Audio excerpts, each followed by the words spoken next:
Let's go. Let's go. Oh no. Do you want to? Sorry. I'll let you. Next one. I'm excited and I feel relaxed and I'm ready to party. Let's say sorry. You don't need to do that. You don't need to apologize. It's a fucked up female habit. You don't need to be sorry for anything ever. Can you guess what every woman's worst nightmare is? I don't have rage issues. I have nothing to prove to you.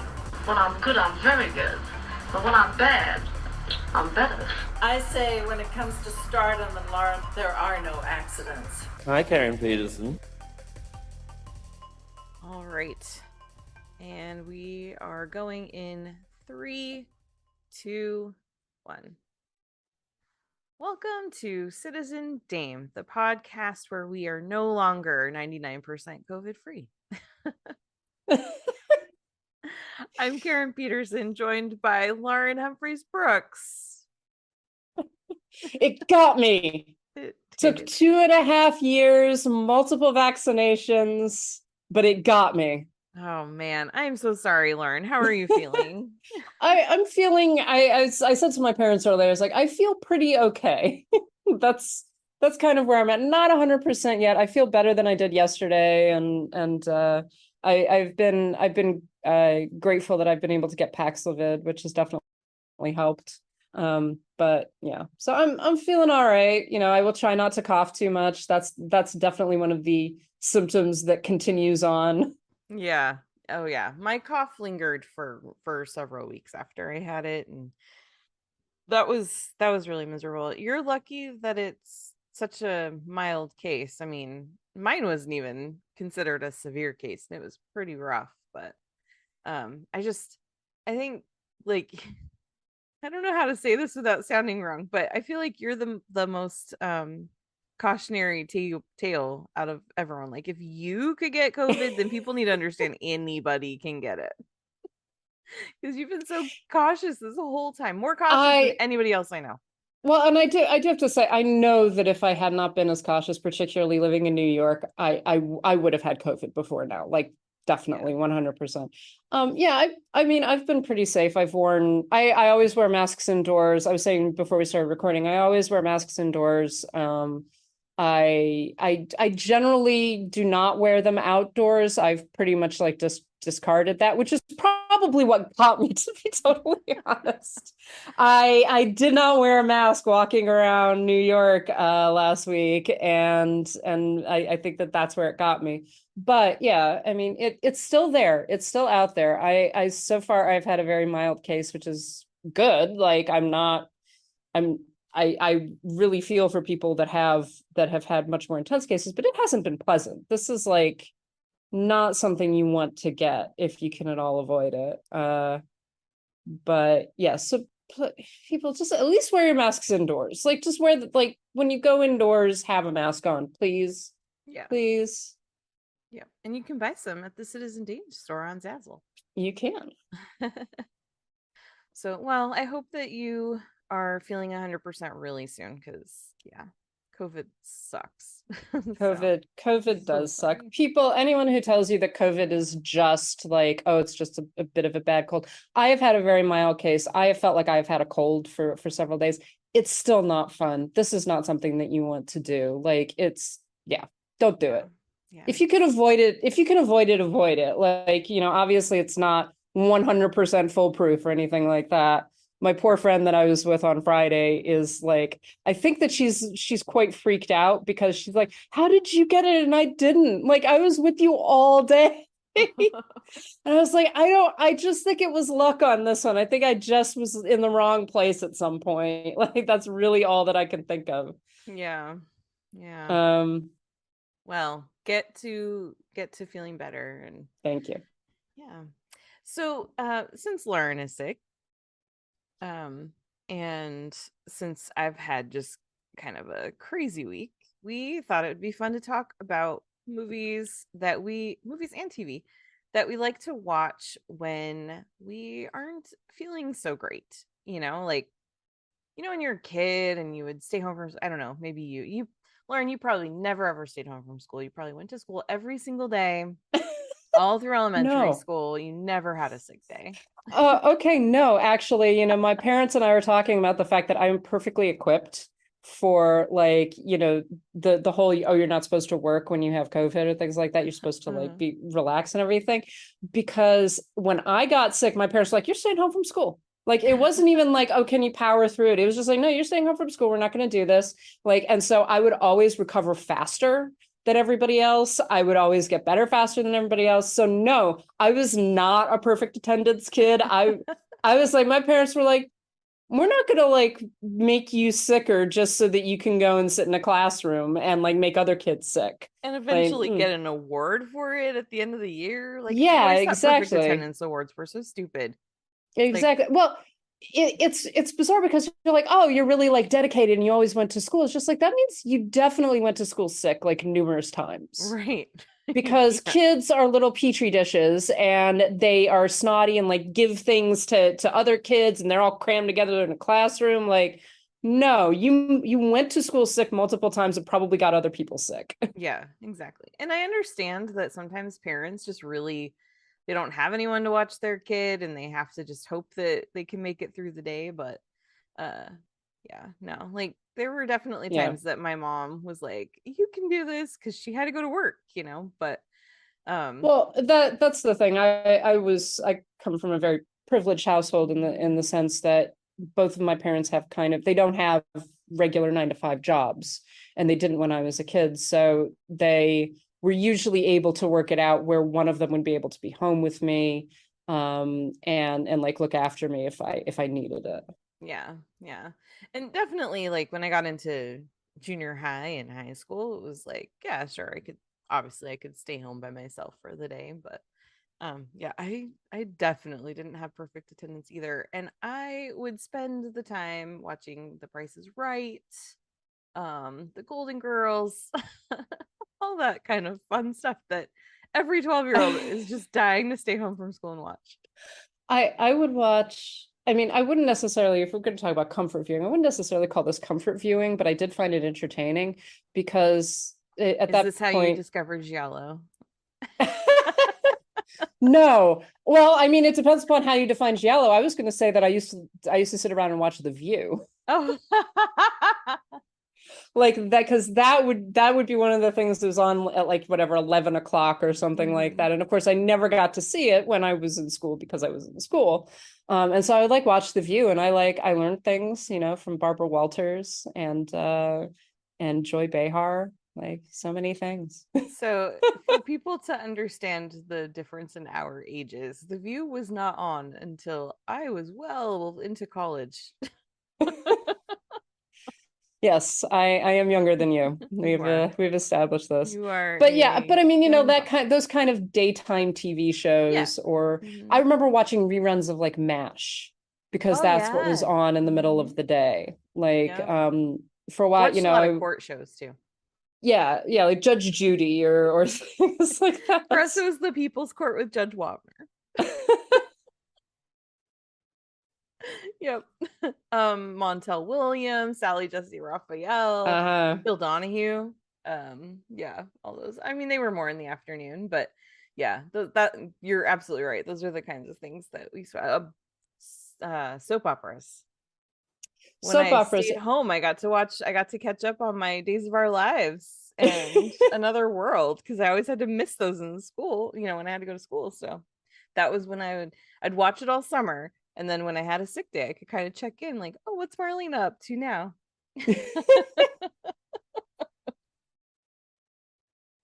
So yeah. So we thought it'd be fun to talk about what are our comfort watches nowadays. What are some of the things that we turn to, whether we're physically sick or just, having a down day, feeling some depression, that kind of thing. Like, what are the movies that we turn to for comfort? So Lauren, what's one or two of your go-tos? Well, I tend to go for classic films, not surprisingly in a lot of ways, but actually the Thin Man series. And I was really happy to see that the Thin Man series is now available. I think the entire series you can now watch on HBO Max, actually. Yeah. I just saw that And this for week. Yeah. and for a while, they had a number of them also on Criterion Channel last month, and then those went off, and they obviously moved over to like TCM, the TCM hub on HBO Max. And I don't know if anyone has not seen the Thin Man series. They are fantastic. They star William Powell and Morna Loy as Nick and Nora Charles. The first one is definitely the best, and it's more of the standalone, not quite pre-code, but still feels like pre-code film. And they are married drunken detectives, basically. He's a former detective, she's an heiress, and they spend most of their time just having parties and getting drunk. But then he kind of gets pulled back into investigating a murder in the first film, and she's very excited by this because she's never seen him investigate a murder. And they get involved. It's very charming, very funny. One of my favorite things about the first Thin Man movies is to really just keep track of how much they drink throughout the film. And I mean, there is one sequence where I swear to God, like William Powell puts away about 5 drinks within about a 10-minute span. And you're just like, these people are intoxicated all the time. Like they get up in the middle of the night and just like, I should make a drink. But they're really charming. They're really charming films. They're very entertaining, and they kind of straddle the line. They're not really film noir. They sort of straddle the line between kind of breezy screwball comedy and noir, which is an interesting combination. And really it comes down to like the two of them are so charming together and so much fun to watch together. The subsequent films following the first Thin Man, I think, gradually descend in quality by the time you get to the last two. I think that they've kind of played out the series basically. But like the second film has Jimmy Stewart is in it, and you recognize I like haven't actually seen the second one. A very young, like pretty Jimmy Stewart too. Oh. So and you see all of these character actors that you probably recognize if you watch any films from the 30s and 40s, then you probably recognize a lot of the character actors. It's just a lot of fun. They're really like entertaining mysteries. They're good mysteries too. Definitely like the first 3 films, I think, keep you guessing as to who the murderer is and how it's all going to come out. So I find those very comforting and very enjoyable to watch. Awesome. Yeah, I've seen the first 2. No, the first one. But that's it. I haven't seen anything beyond that. Definitely check out the 2 subsequent ones. It's After the Thin Man and Another Thin Man. Okay.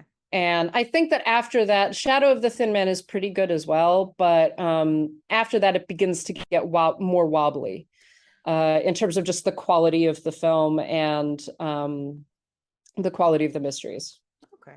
Well, yeah, when I saw the whole series was available, I was just like, oh, I'm just gonna start plugging away at those and just watch. I figure I'll just eventually watch the whole thing. So that's kind of my plan. But they're all definitely worth it. Like none of them are not entertaining or anything like that. Nice.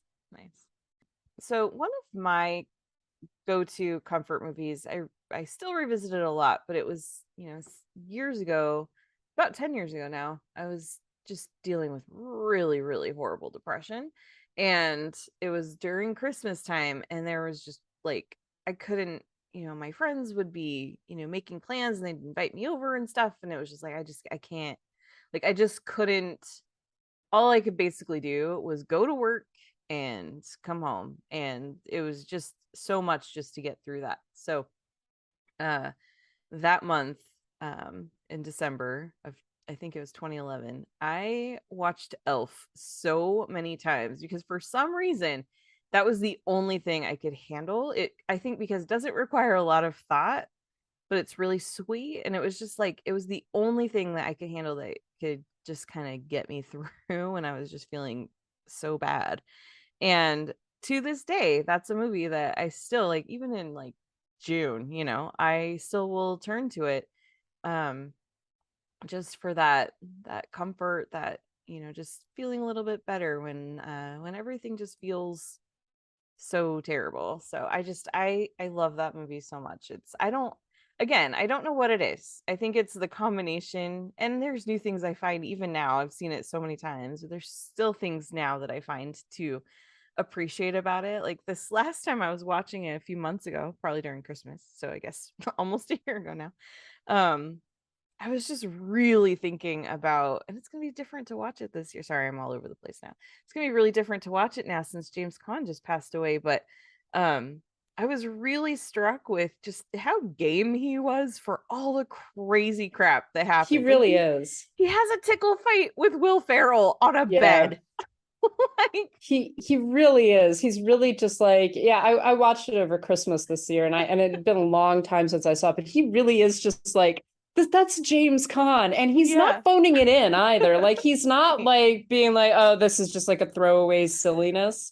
He's very like into it, and he's there for it. He really is, and that's part of what makes it such a good movie, and part of what makes it work so well is that balance between him as this businessman who is totally checked out of his family and has a son, but he's just kind of like, he's not really into being a dad. And then he finds out he's a dad of someone much older who grew up at the North Pole. It's just, yeah, I love that movie so much. So I know there are people who don't love it, and I feel sorry for them. I do not know how you can like fail to love that film. I mean, I understand that like, if you it's not something that you want to watch constantly or something like that. Yeah. But it's such a charming movie.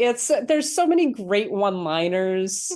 Like and it isn't one of those films that like gets cynical at some point. And there's so many comedies kind of like that where they, it becomes somehow cynical or like, oh, this is ridiculous, this is silly or everything. The silliness is like positive. It's something that's a good thing. It's like we need more silliness. Yeah. Well, and there's just like little touches too. Ed Asner being Santa Claus. Ed Asner is known for, being grumpy, and here he is playing Santa Claus. That's such a great choice. And then I do remember too, a few years ago, I was I was in a relationship with someone, and he and I and like his sisters and their husbands, we all went to see Bob Newhart together. It was like he was doing a comedy show out here at a theater not too far away. And I was telling some of my employees, because I work at a college, and I was telling some of them, oh yeah, I'm going to see Bob Newhart this weekend. And they were like, who is that? And the only thing that they could connect to was like, it's Papa Elf. And then they were like, oh, that's cool. Of course, it made me feel a million years old, but also it was like, he connects generations too, it just, yeah. So yeah. What is another one for you? I'm just trying to think about one of the shows, actually the TV shows that has become a total comfort watch for me is Bob's Burgers. And I've talked about Bob's Burgers before, so I won't go into it too much, but it's such a lovely show. It's kind that like, even when you get sort of, those episodes where you're kind of mocking someone or anything, it never really falls into the mean sort of comedy. And I like the fact that it does that. It's just something, honestly, I've watched, it's now 12 seasons. I've watched those seasons so many times I can quote episodes at you. And I still find them entertaining. I'm still like, oh, I want to see that episode where, Tina goes to a brony convention.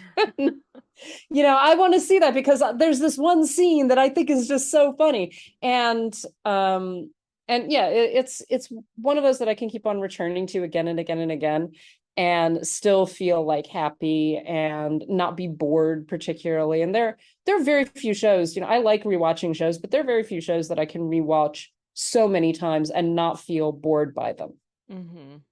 Yeah. That's still one that I've seen episodes of it and I really enjoy it, but I've never just like sat down and watched it. So there's so many that I've not seen. You gotta watch Bob's Burgers, man. Like, come on. Did you see the film? No, I haven't watched that because I was just like, I don't really know these characters. But it's I do. on, is it Paramount Plus or Peacock? No, it's on Hulu. Oh, it's on Hulu. It's Oh, on okay. Hulu, yeah. All right. I'll give Um, it a watch. yeah, I mean, I do think that Bob's Burgers is one of those shows that it struggles to find its footing in the first season, and it's really not until about the third that I think it really hits the ground running, right? Matt like finally gets at what it needs to be, basically.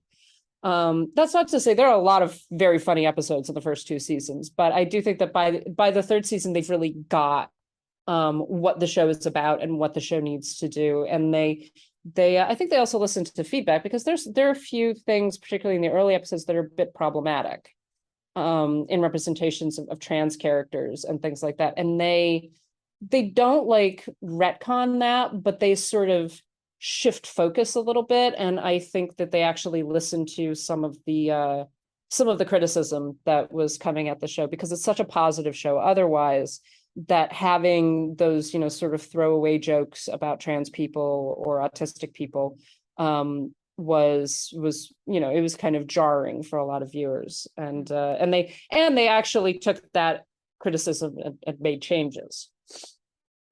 That's awesome.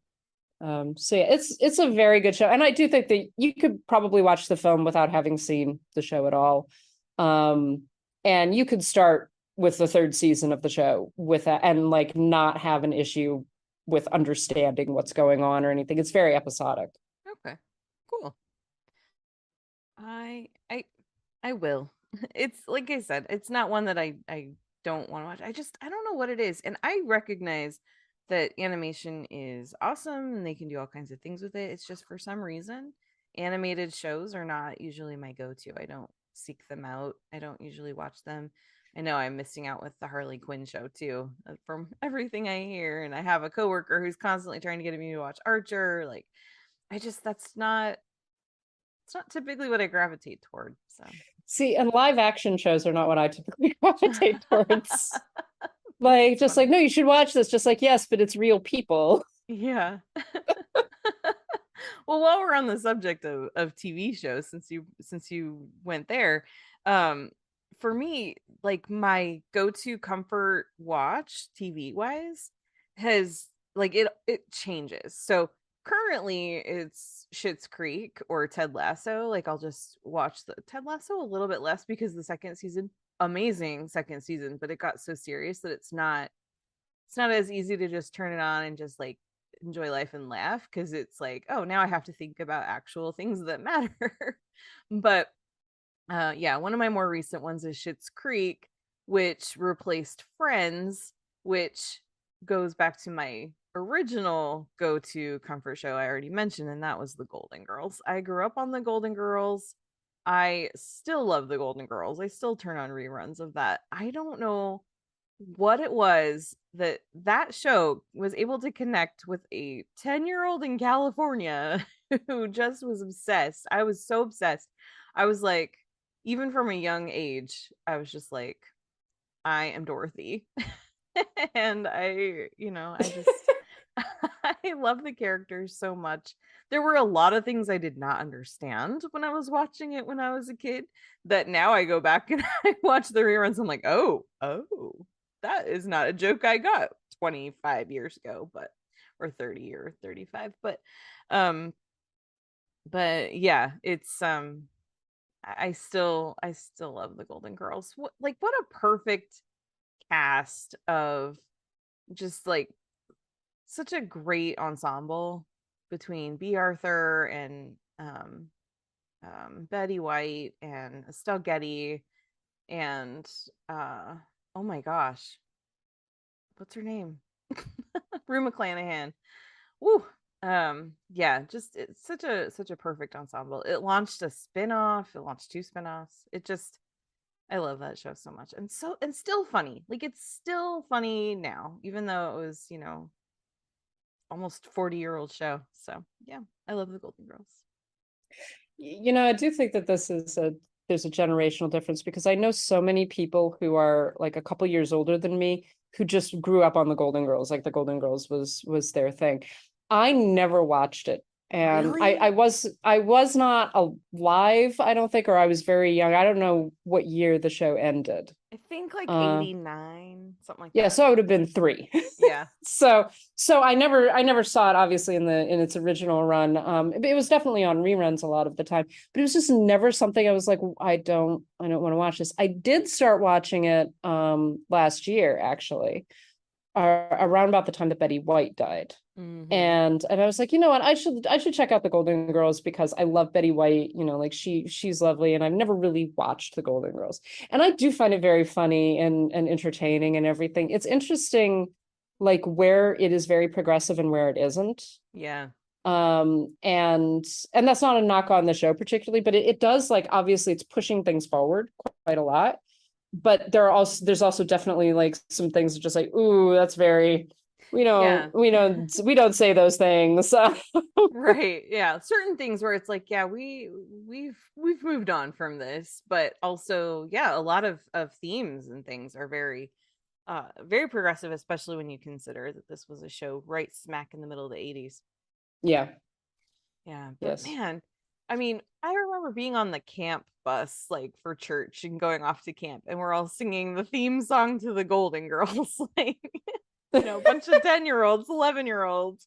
Like we just, yeah, and that's the thing. That's what made that show so interesting is I mean, another favorite was Cheers. So it's like we had a bunch of kids like watching shows about a bunch of people getting drunk in a bar and a bunch of old ladies sometimes getting drunk in Miami. And it's just, I don't know what it was about shows back then. I mean, obviously we also had a lot fewer choices, but they it was like they did what they could to connect to as wide of an audience as possible, and it worked. So, and I'm glad that the Golden Girls has lived on and that it's found a new life here all these years later. Mm-hmm. Well, but I think the way you just said is very true, that there was there's limited availability of what shows were on. But yeah, there was that kind of golden age of sitcom, basically, Yeah. where it was trying to appeal to the most people. Mm-hmm. And so you didn't have like incredibly adult shows or anything like that. You had like sitcoms that were really trying to get to everybody from the age of about 10 to the age of about 95. Yeah. It's true. And to create sitcom situations that everybody would find funny. Yeah. And you get that in similar ways with Friends, or with Frasier is another one that I always loved. Mm-hmm. And that kind of, or I never liked it, but a lot of people love it, Seinfeld. Oh yeah. Mm-hmm.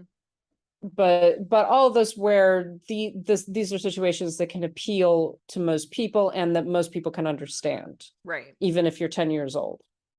Yeah, absolutely. And then as we got into the 21st century, then there became cable. It really exploded. It existed in the 90s, but it really exploded. There became just so many channels to choose from. All those channels needed to program things.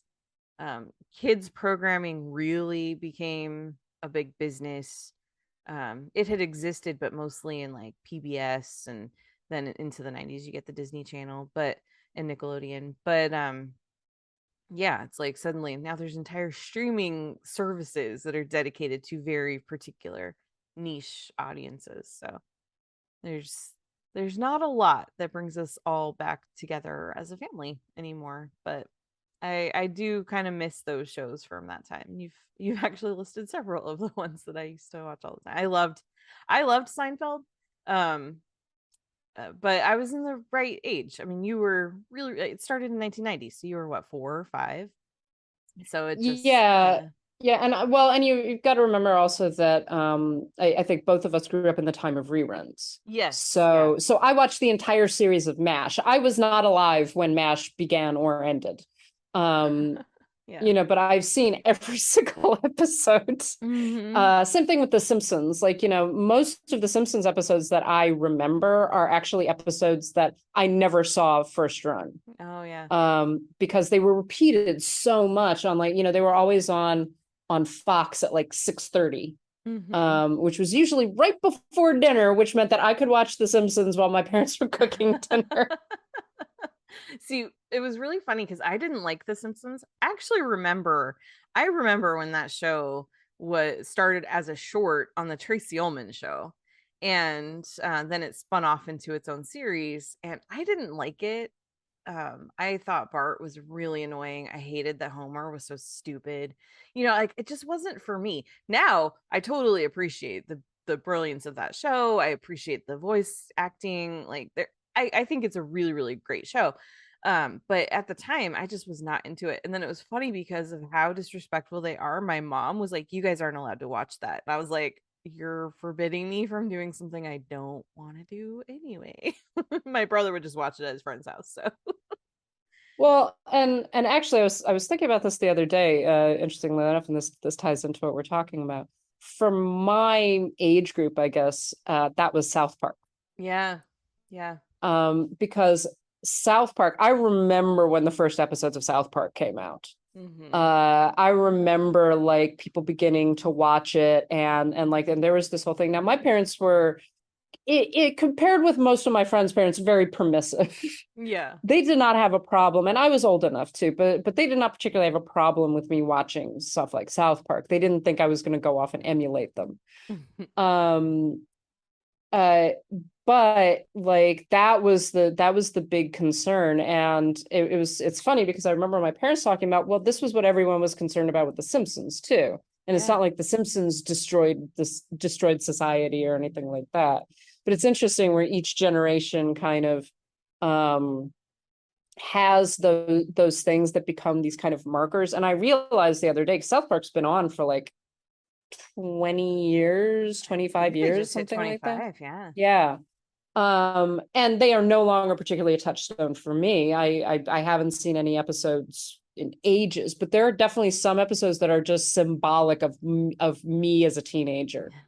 And of like things that I would watch over and over and over again and still find hilarious. The Fun with Weapons episode is still like top tier television. So is the Scientology episode. Like it just is. Yeah. And there are certain ones that I have seen too, because people are like, "You have to watch this." And I'm like, "I don't want to. You have to."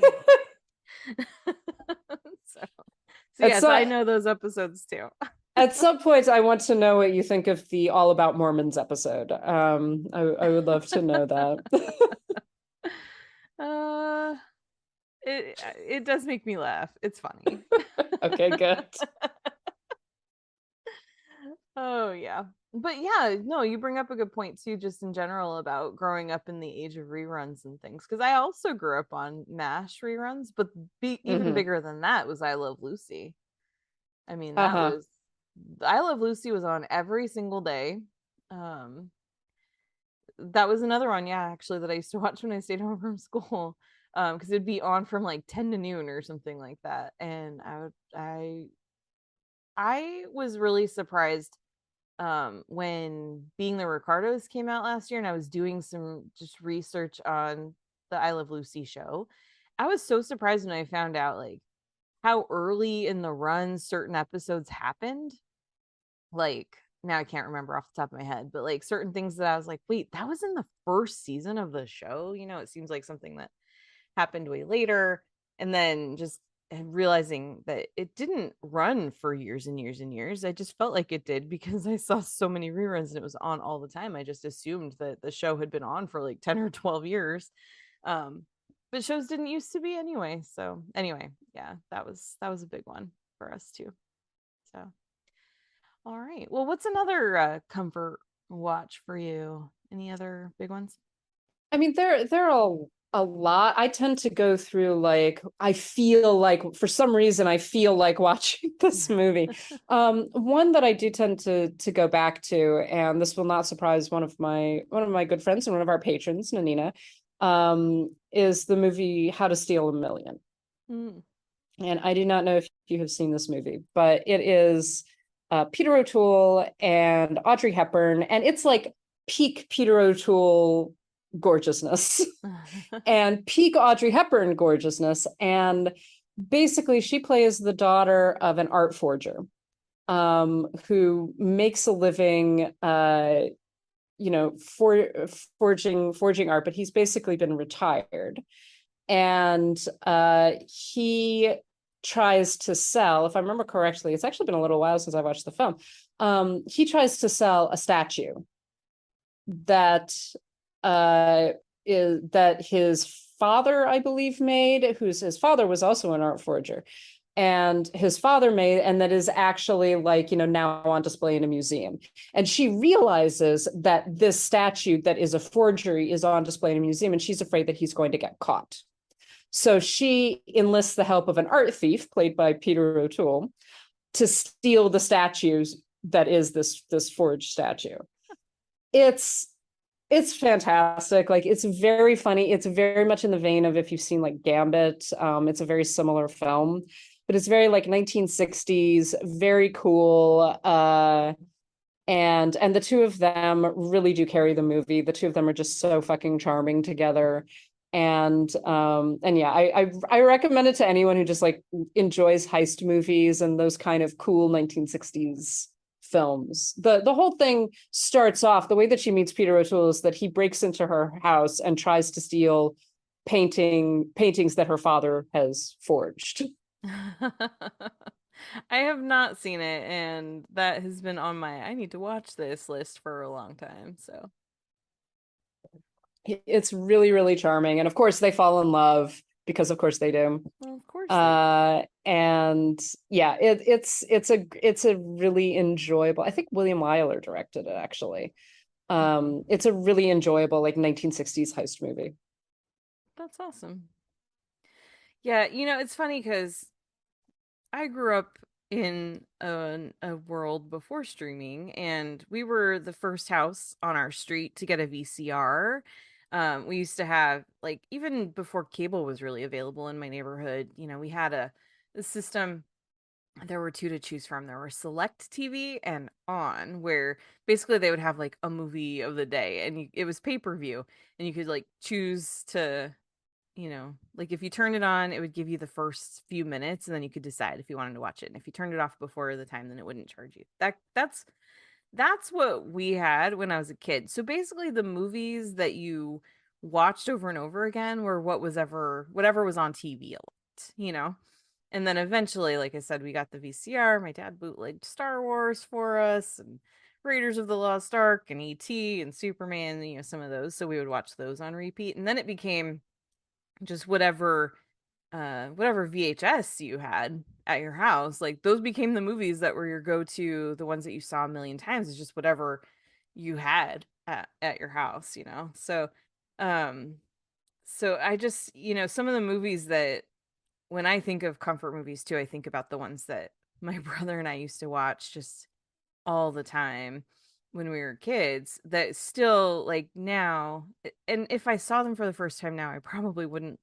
I don't know, some of them I still would love as much as I did then, but part of what makes them comfort movies for me now is that nostalgia of, like, not just the movie, but what time it takes me back to in my life. And so um some of those, like I just mentioned, Raiders of the Lost Ark, Star Wars, E.T.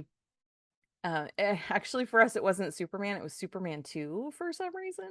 We were just like, I remember seeing that in the theater, actually at the drive-in. It was the Mission Drive-In. Now it's the Mission Tiki, but soon it's going to be, a warehouse or something. I'm really sad. But just these movies that we would just watch all the time because that's what we had available to us. And another one that made it into the rotation was Splash, with Tom Hanks Yeah. and Daryl Hannah and Eugene Levy. And I still, to this day, like, it's not an amazing movie. It was directed by Ron Howard. But it still is one that I just watched it again recently, and I was like, I just still love this freaking movie, and it's funny, it's sweet. John Candy is in it too.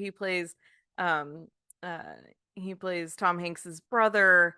It's just, yeah, it's just good, mermaids and walking around New York, and I just, Yeah, I love that movie so much.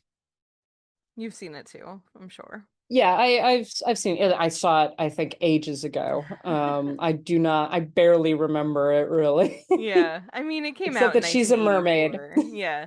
It's funny because I always, for a long time, I thought 1985 was like my favorite year of movie releases.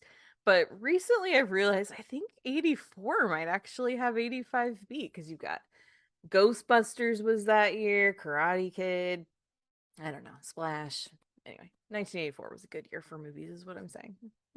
but but yeah, I it's funny because I just recently I was talking to someone about Eugene Levy, and they were like, "What's the first thing you remember seeing him in?" And they were, American Pie, and I was like, "Nope, for me it was Splash."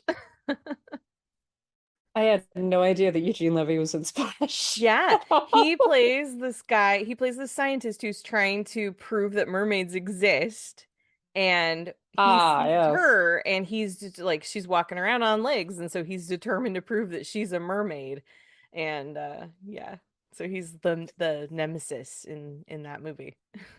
Well, yeah, I actually speaking of films that we have forgotten about and that just very recently came back into our minds.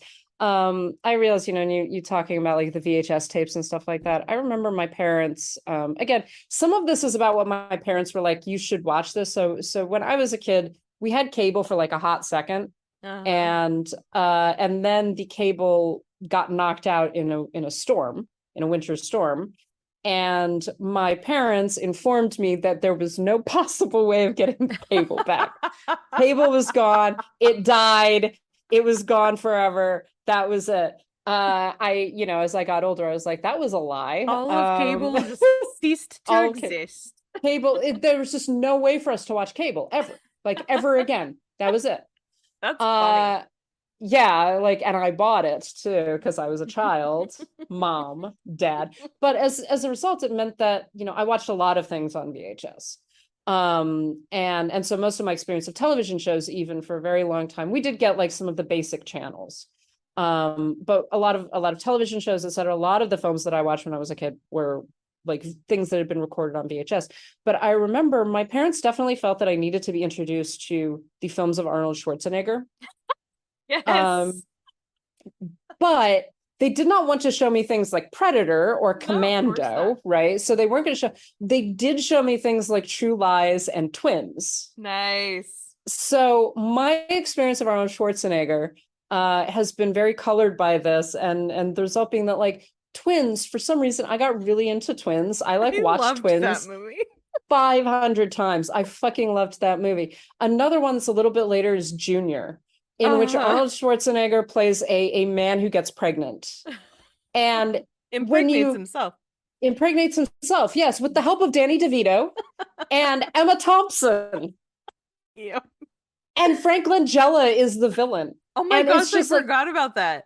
and it's the first time I ever saw Frank Langella in anything. And I was thinking about this movie actually the other day because I had watched Pumping Iron, which is like one of kind of where people became more aware of who Arnold Schwarzenegger was. This is long before he became a movie star, right? But I was like, he made a movie where he was pregnant.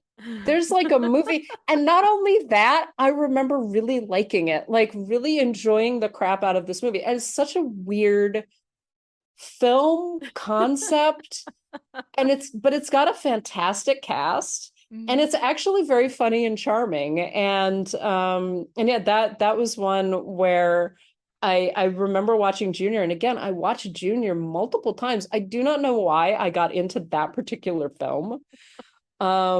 And I don't know, maybe this says something about me, but I just remember watching that movie so many times. That movie and Twins were like two of the big ones for me. Do you know who directed both of those? Is it Rob Reiner? No, it was Ivan Reitman. Ivan Reitman. Well, he also did Kindergarten Cop. He did, yeah. Yep. But yeah, I definitely saw Junior in the theater more than once.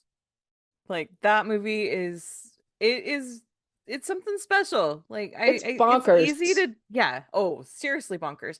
But it's easy to just dismiss it as like, oh, that's just a really weird, silly movie, but and it is silly, but it's I don't know, there's just something about it. It's funny. Like you said, the cast is just so good. So good. So, but twins though. Um, I always liked the line where Danny DeVito realizes that he wasn't supposed to exist. He was basically from everything that was supposed to be discarded, and he's just like, "So I'm the crap." And I am the oldest of four siblings, and all three of my siblings, I'm 5'4", and my sister, who's the youngest, she is like 5'11". She's like barely just brushing up against 6 feet. My brothers are both over 6 feet. They're all like skinny and beautiful, like model people. And then there's me. And so I used to always like say, like, so I'm the crap. And I just, yeah.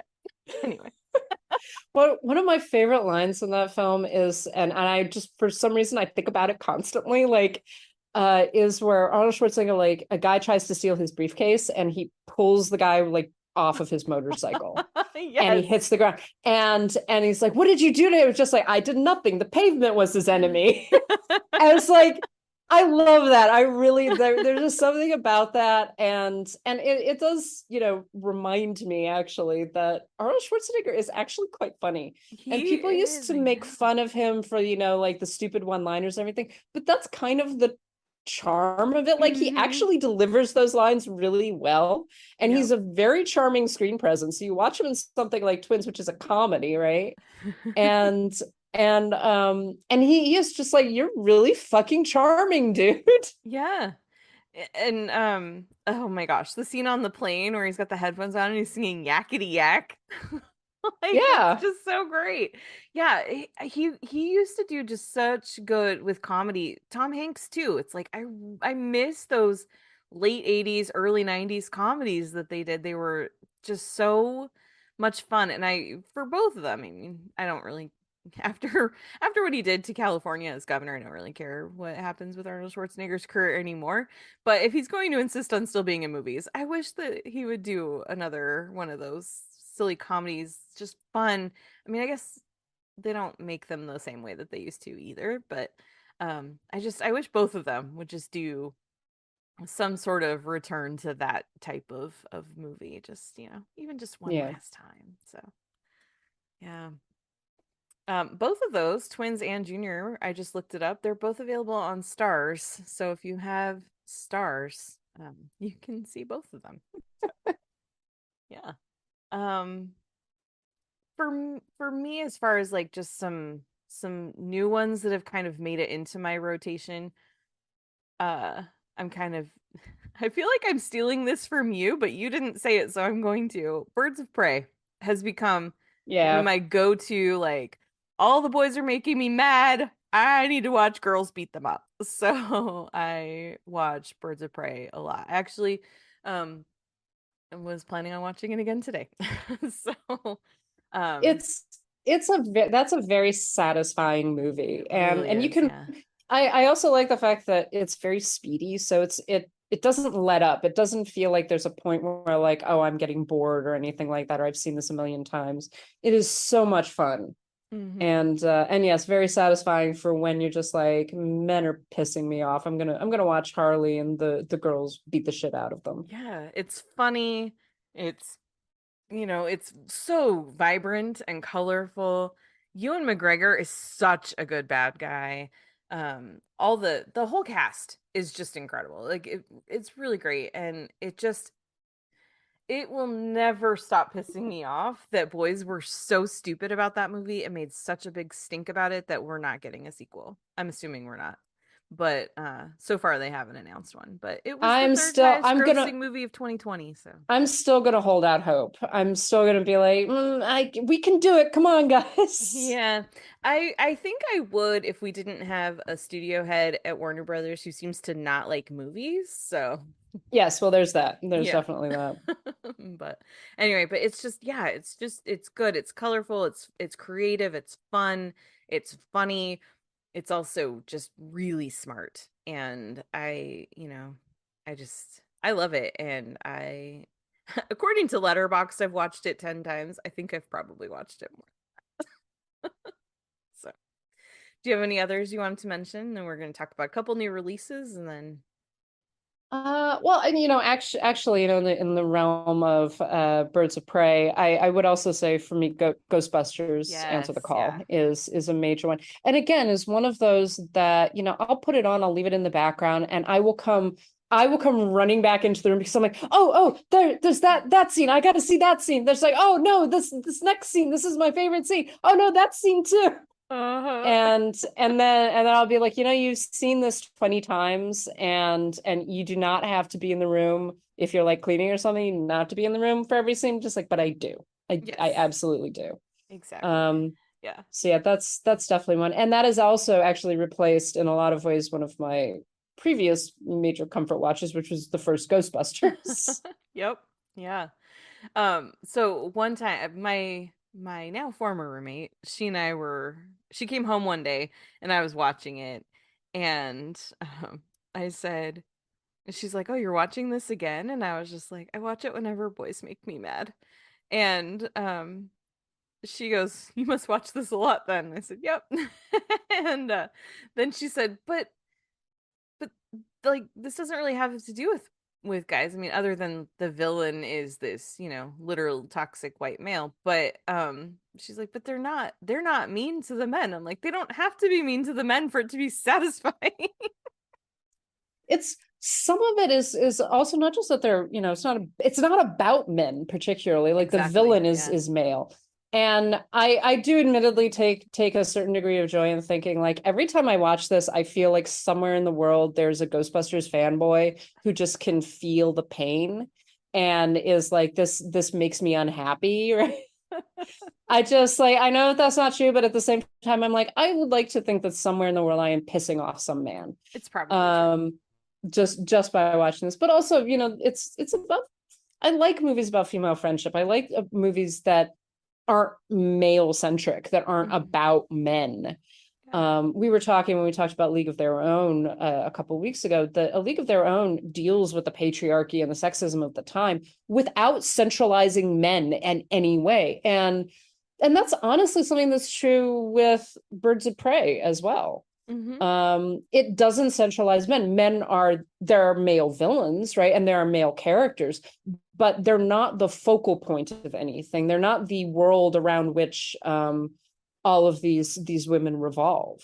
Right. And honestly, I think that that's part of what pisses a lot of men off about it, is that they really want to believe that they are the center of women's universes, whether that's positive or negative. They want to believe that we are constantly thinking about them, dealing with them, talking about them, etc. And when a film or a TV show represents the fact that we're not, that in fact they are blips in a lot of ways, it really pisses them off. Mm-hmm.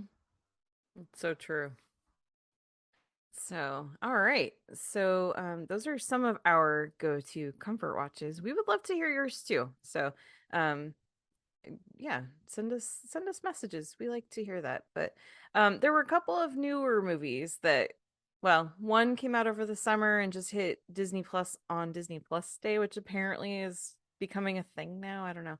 And then the other was just released in this last week. So, let's go with Honk for Jesus Save Your Soul first. So that's the new movie with Sterling K. Brown and Regina Hall, where he is the pastor of a mega church. She is his wife, the first lady of this church, and they have recently, not quite sure how long it's been, but in the last year or two, they've lost basically their entire church. They still have the building and they still have 5 faithful followers, but in the aftermath of a scandal, they've basically lost everything, and now they're trying to prepare for their comeback. And so the movie is basically a documentary or a mockumentary about that journey.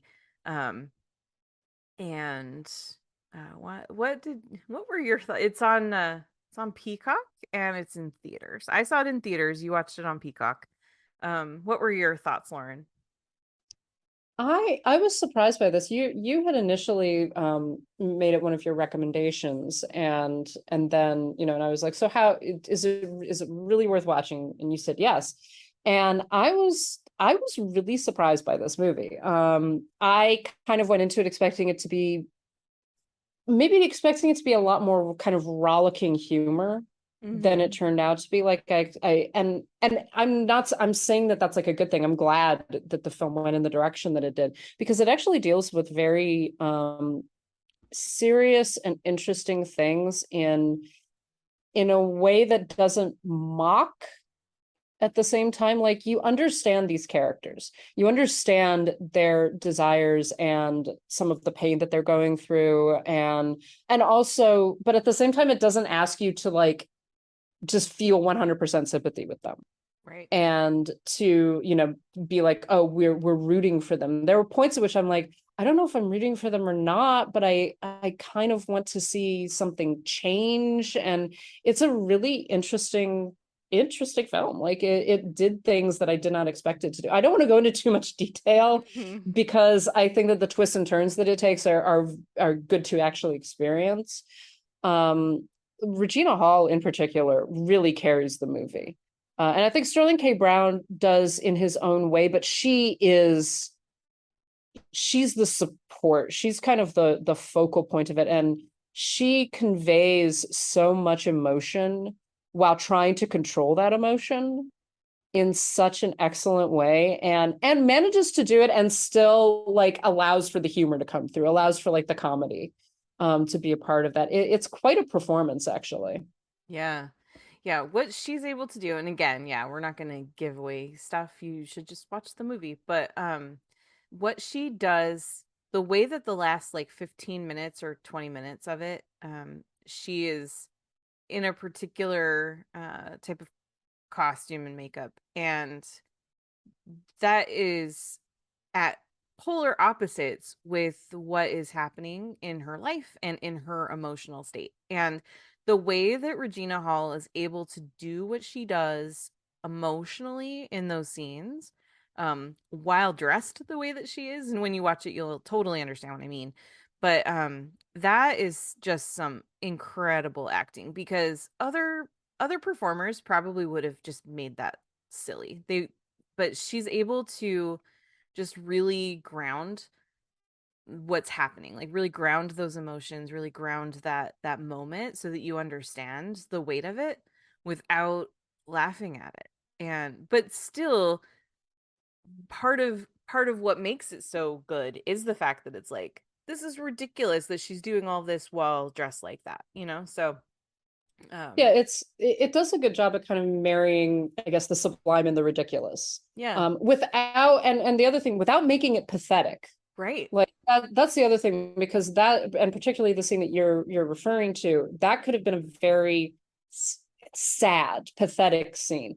But there is an inherent kind of dignity, I think, to her character, and to also what we've seen her character go through over the course of the film, Mm-hmm. that it stops it from being pathetic. It stops you from feeling completely sorry for her, and stops you from like it makes you, it kind of makes you put yourself in her position and try to understand her. Yeah, And it's she does a surprisingly good job with that. empowering. Yeah. Mhm. Yeah, she does. So it's great. They are both so good. Mm-hmm. Um, there's also another couple in the movie. Um, I can't remember who plays the husband, but Nicole Bahari plays the wife, and they are pastors at a competing church. And the scenes that they're in, and then the scene where the four of them sit down together, it's just like, oh my gosh, this is like just such an amazing showcase of all of these actors and their talents and abilities. They're just all so good. And yeah, this was a movie that started as a short film, and it premiered at Sundance earlier this year. That was when it hit my radar, because I mean, y'all know I love my Sterling. He's just such a joy. He I've met him a couple of times, and he seriously is just like the most joyful person to be around. And that came across in this movie. Even when you're finding out stuff about him and you're like, yeah, this dude kind of sucks, but also I can see why people are taken with him, because he's Oh just so yeah. charming. But both of them do that like charismatic kind of Yeah. the performance of that kind of religion, Mm-hmm. and that kind of a pastor, right? The like, yeah, he is so convincing. And like there's one scene where he's practicing a sermon, Yeah. and she's the only one who's listening, and a lot of stuff has happened. But she's the only one who's listening. And on the one hand, you like feel the power of his performance, and then her response to Oh it my gosh, I know. is like simultaneously devastating and funny and powerful. Like it's a very interesting combination of things. It is one of those films that the tonal shifts, and I've seen a number of people say that they didn't like how the tone shifted. I think that it works perfectly. I think that they actually managed to walk a very fine line, which is difficult to do. There are a few conceptual choices that I wasn't a fan of, that I think kind of lessened the impact of the film in a certain sense. But those tonal shifts, I think, work perfectly, like, because it does go from that performative, that like big emotions, big religion, etc., and then to like the actual smaller things that are going on, and manages to do it while having some of that humor running through it. Like, it doesn't go serious all of a sudden. Right. It manages to balance all of those things, I think, really well. Mm-hmm. Yeah. Oh, such a good movie.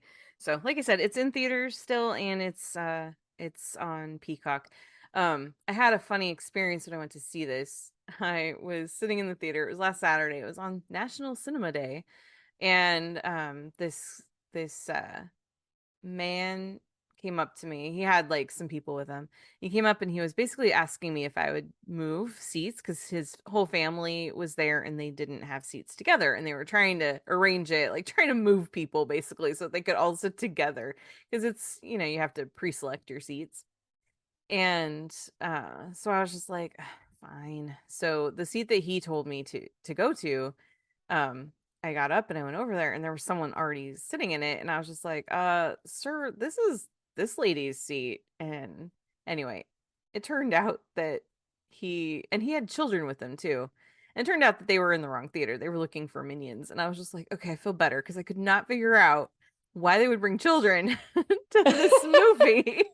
It's not a children's movie. No. Well, and that one of the I think the issues with the film, though, is that it does look like a certain kind of film. Mhm. It looks much more like a kind of, like I say, a rollicking comedy, Right. like a broad comedy, than it actually is. Yeah. And so it might have some issues with finding an audience, simply because people are like, oh, that's what this is. It's just like, but it's not. You need to watch it. Yeah, definitely. So, yeah, and so then the other movie, it came out over the summer, and I didn't really talk about this much because it came out while I was on my vacation, and we were off, but I know I mentioned it. It's now on Disney Plus, and that is Thor: Love and Thunder.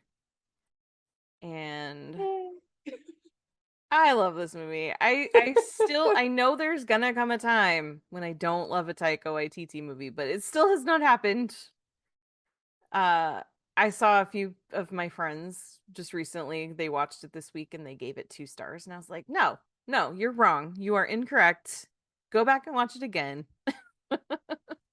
Um, yeah, I actually watched it again on Thursday when it hit Disney Plus, and I liked it even more than I remembered, and I liked it a lot when I saw it the first time. So, I'm really curious, Lauren, to hear more. I know you told me your initial thoughts, but I'm really curious to hear more about what you thought of Thor: Love and Thunder. I really enjoyed it. I didn't like it as much as Ragnarok. Mm-hmm. But I think that it's more, I think Ragnarok is a better constructed film in a lot of ways. It's better structured. But I really enjoy this. First of all, I always enjoy the fact that, these movies, and Waititi in particular, is allowing Chris Hemsworth to be funny.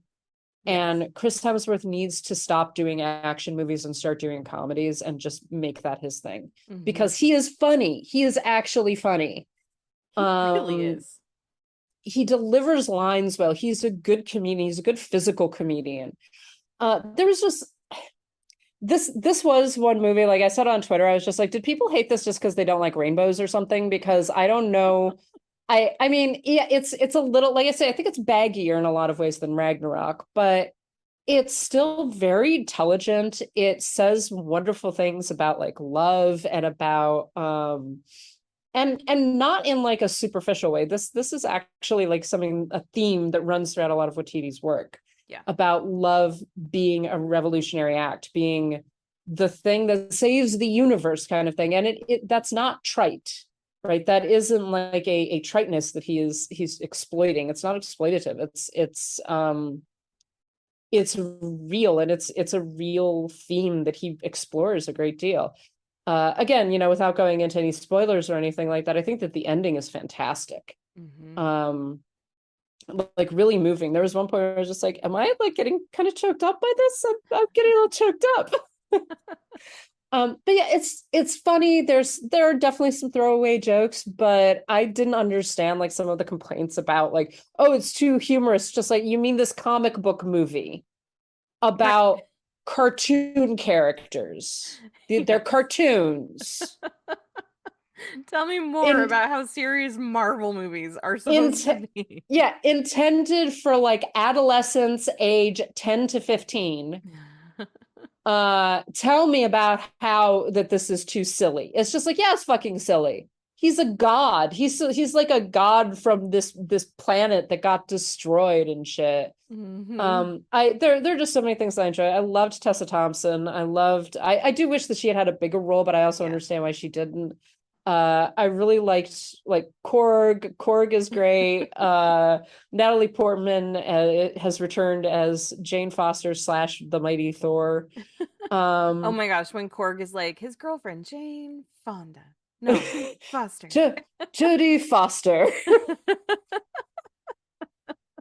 I liked the device of like that storytelling, just like let me tell you a story kind of thing.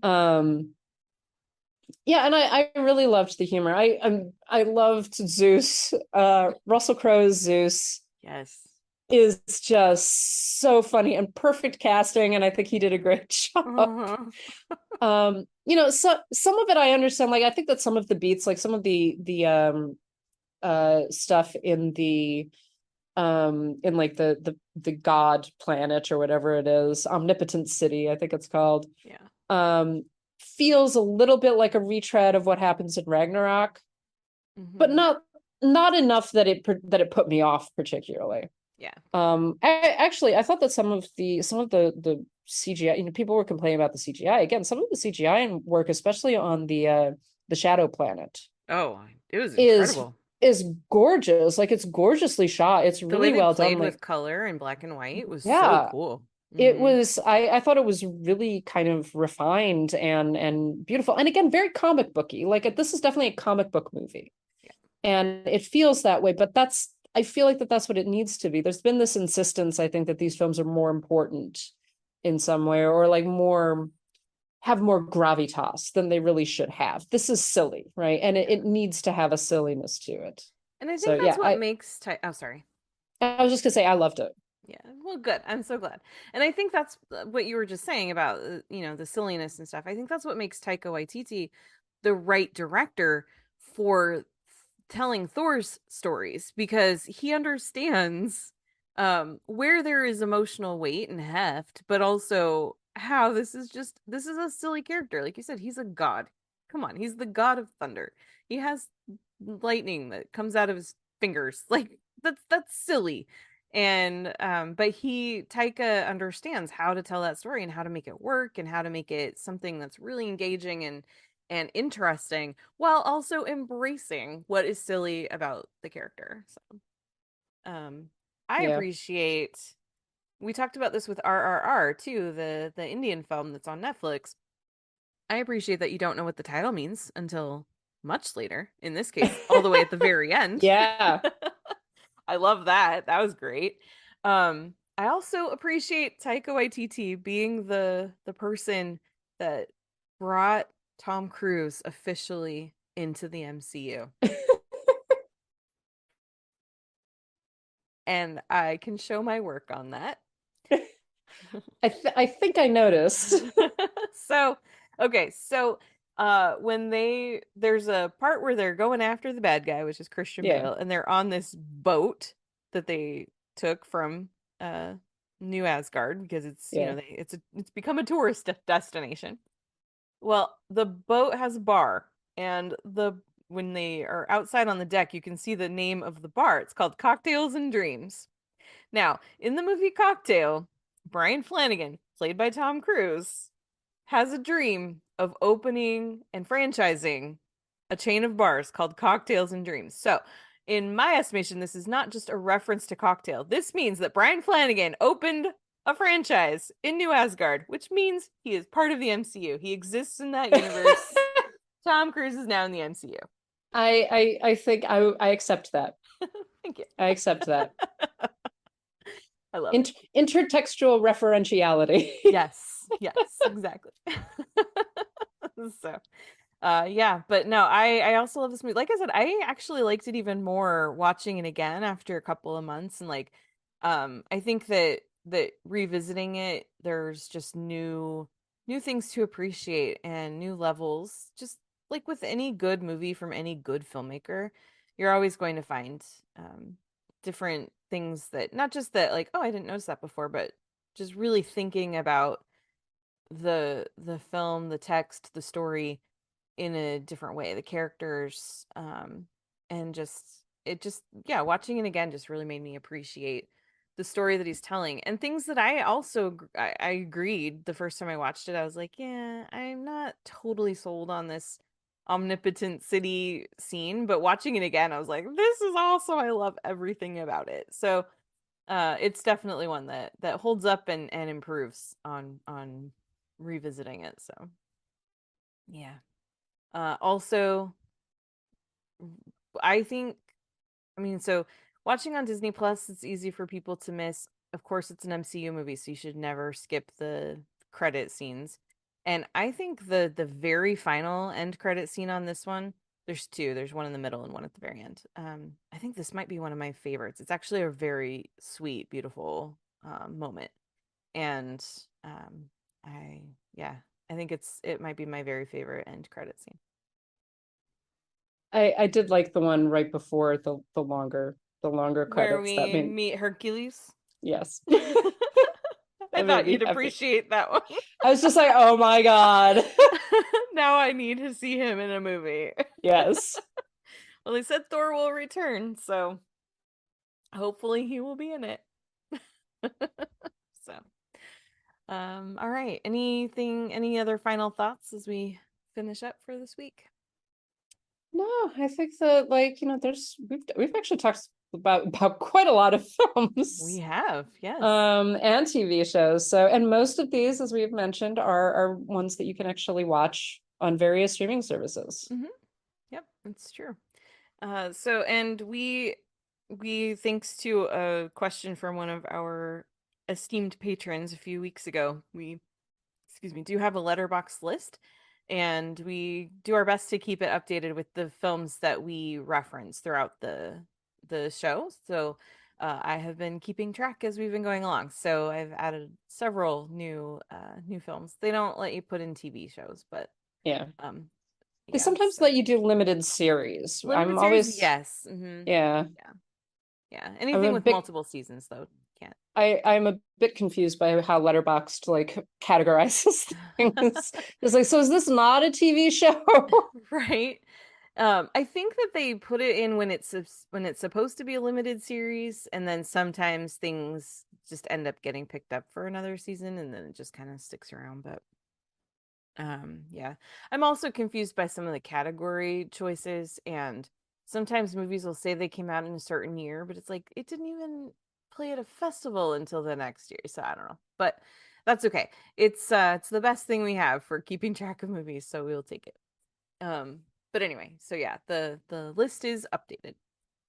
But yeah, so we'd like to thank Estefania for asking that a few weeks ago, and if you have any other suggestions of letterbox lists that you would like us to include, please always let us know. And yeah, so that's it for this week. We want to thank our patrons. They are Ollie, Brian, Connor, Estefania, Heather, James, Kathleen, Carriata, Mason, Matt, Michelle, Monty, Nanina, Robert, Steve, Sharon, Tao, and Will. Thank you so much for your support. If you would like to join them, become a patron yourself, you can go to patreon.com/citizendame and sign up. We have different levels, different things that you get for that. And we have been promising a lot of stuff, but it's coming. Like we've got a bonus episode in the works. We are planning that. So that'll be up really soon. The full episode goes to Patreon. So We also, as I mentioned before, we have our Zazzle store, zazzle.com/Citizen Dame. We have masks, we have t-shirts, we have all kinds of fun things there that you can get, and our Ko-Fi, ko-fi.com/Citizen Dame. So those are just some of the ways that you can support the show. If you want to read our brilliant words in print, you can go to our website, citizendamepod.com. There this week you will find a written review of Honk for Jesus Save Your Soul. I also have a couple of I'm not at any festivals right now, but I've got a couple of films that are playing TIFF and some other fall festivals that I'll be putting up reviews from those. And I know you've got some stuff coming up too, so Lauren. So Yes, definitely going to have a few more things, and hopefully some stuff from New York Film Festival, although some of that is based upon my health. yes. Well, we need to keep you good and healthy. So but if you would like to reach out to us, there's different ways that you can find us and follow us and listen to our thoughts and share your own. We do have our email, citizendamepod@gmail.com. And then we are on the social medias, Twitter and Instagram @CitizenDamePod, and Letterboxd, where you can find that movie list and some others @Citizen Dame. But you can also find us individually. Lauren, where are you?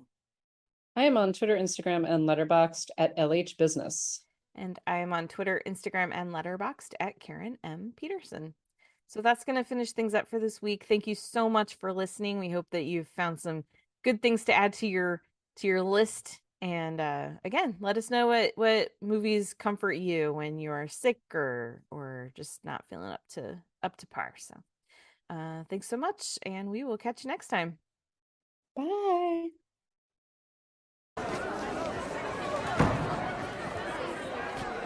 So that's the ex-girlfriend, is it?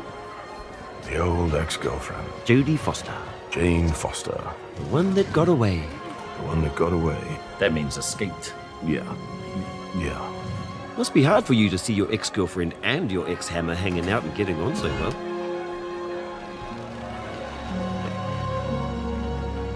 What you up to, bro? Come to Daddy. Come on, Neil. Hey, there you are. Hey. I was just calling you.